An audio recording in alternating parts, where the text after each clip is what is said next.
trying first to duplicate Ignacio Chapela's results, which we did, and now going a step further and identify this problem. This is an issue that is a bit contentious because we didn't want to in any way jeopardize our genetic heritage. The first thing is we didn't want that to happen. Whether that is going to have other consequences, well, that's a matter of debate.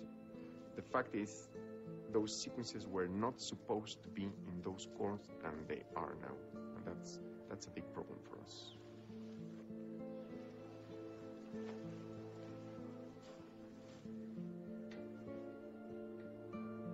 What happens when you introduce into these areas a single genotype, the one industrial crop, that preferentially passes its genes into the progeny?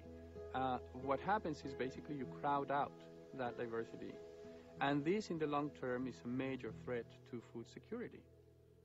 Not only for those people who live there, but also for us, also for our industrial production of food.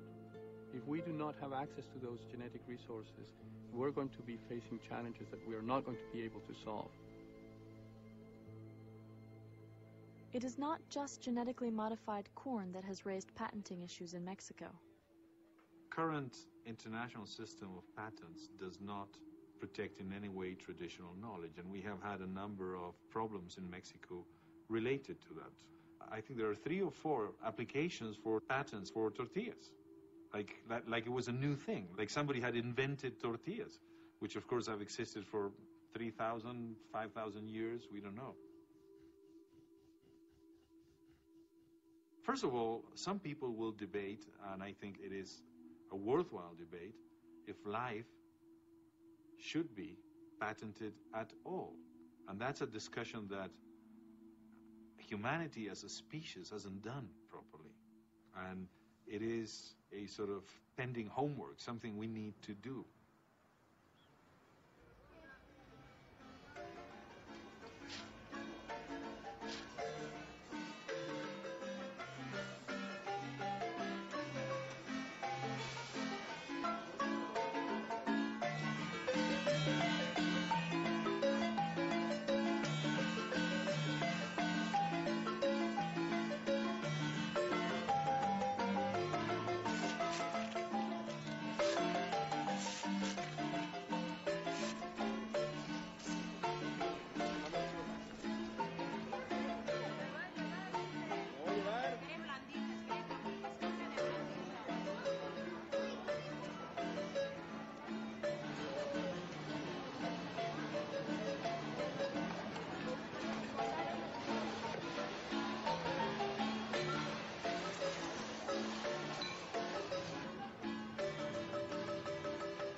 By the year 2003, the U.S. had sold millions of pounds of GMO corn to Mexico for less than the cost of growing it.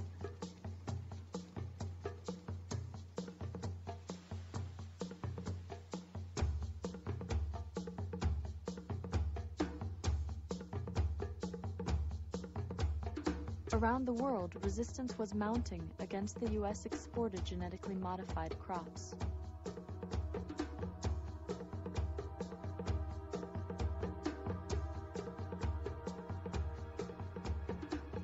The loss of corn exports to Europe is worth around $300 million a year.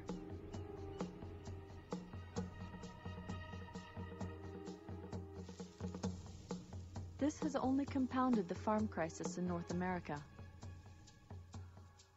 On the one side of the farmer, there's the oil and natural gas companies and fertilizer companies, seed and chemical and machinery companies and banks.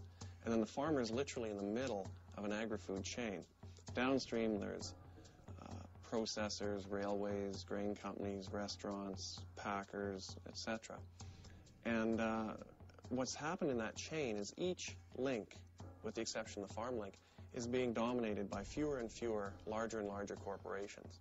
Those huge corporations that face little competition are able to extract extremely large revenues and profits out of that chain and leave very little for the family farmers. And what the family farmers do get is quickly snatched away by chemical and seed and fertilizer companies who themselves have tremendous market power.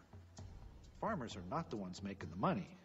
There's money being made on both sides of the farmers, but not the farmers. When you put $1.50 on the counter for a loaf of bread, that money then moves through the hands of the retailer. And these are $10 billion corporations with only one or two competitors. And the miller that makes the flour can do the same thing. The grain company that sources the grain. And by the time it gets back to the farm, there's only a nickel left. And of that nickel, you've got those powerful input suppliers on the other side who can take that nickel right out of the farmer's pocket. I just did a study of the economic costs and benefits of BT corn. The official USDA statistics show that the cost of producing a bushel of corn is about $3.20 or $3.40, and the net return to the farmers maybe $2.20. So they're losing $1 on every bushel. And one might ask, well, how is a businessman, if you're losing $1 on every unit that you sell and you're growing 140 per acre, so you're losing like $140 an acre, how can you stay in business? And the answer is government subsidies. Subsidies support the most widely grown crops: corn, wheat. Government subsidies. Subsidies support the most widely grown crops: corn, wheat, cotton, and soybeans. These are the crops that the industry has targeted as the first GMO crops. So if you're an agribusiness company producing inputs into a market, and especially inputs that are going to be more expensive, it must be reassuring to you to know that regardless of how big the gap is between what the farmers get from the market and what it cost them to produce, the government's going to be there to make up that difference. In 2002, President Bush signed one of the largest subsidy bills yet. Although it's certainly not labeled the GMO seed rebate, nonetheless, it's part of what's keeping farmers interested in these costly production systems. This results in every American taxpayer paying a personal subsidy to the agricultural biotech industry. The United States subsidizes its crops. Europe subsidizes its farmers. And Canada and Mexico subsidize neither. Farmers that are producing grain right now are quite clearly losing money on every bushel. The prices are below the cost of production. On a lot of farms, families deal with that by one or both spouses taking an off-farm job. And the irony is they bring that money back to the farm and use it to pay those input bills. So you literally have the case where small family farmers and their spouses are working off-farm and subsidizing Monsanto and chemical companies, fertilizer companies with that money.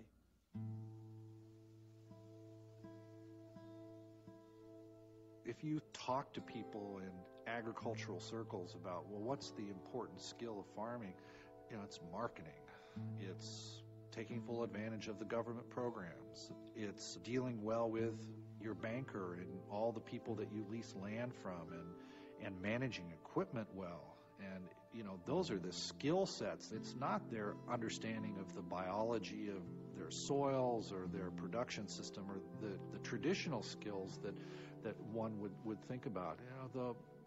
What it takes to be a farmer in America today has really changed, and the skill set of farmers has become divorced from the managing of this biological process, which we call food production.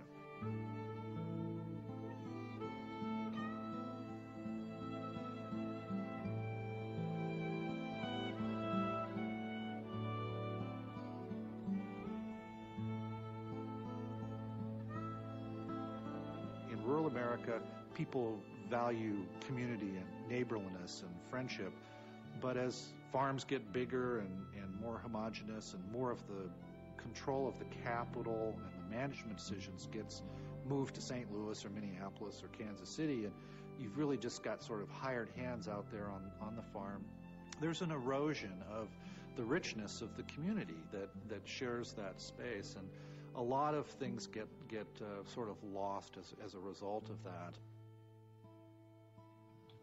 My family has been enduring a living hell since this began. I am sure this is what led to my father's recent heart attack. He has been physically and emotionally shattered since this began.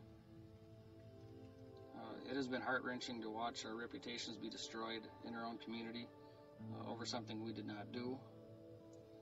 I believe that the patenting of crops that extend to the progeny, in other words, the seed that a crop produces, like soybeans here, which cannot be kept controlled or kept separated on our farms, is nothing short of insane.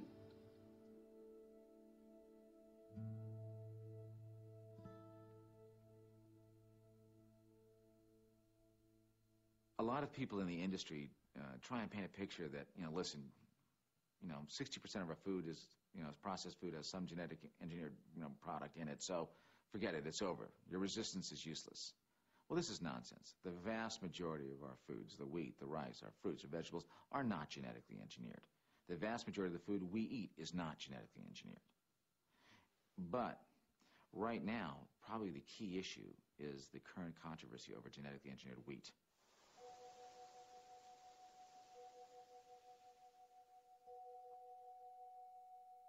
Even some of the farmers that thought they might like genetically modified canola originally are saying no to genetically modified wheat. We had the Canadian Wheat Board sitting at the table with Greenpeace and the Canadian Health Coalition, the Council of Canadians, and a whole bunch of farm organizations. And they had a news conference to release a letter to the Prime Minister that said, we don't want GM wheat. And that letter was signed by an additional 200 organizations. Genetically modified wheat is a very, very serious concern for us up in North Dakota, and we have 124 acres of GMO wheat planted in research plots throughout the state. We don't know where those research plots are, although that's proprietary information. So there's already the potential for contamination.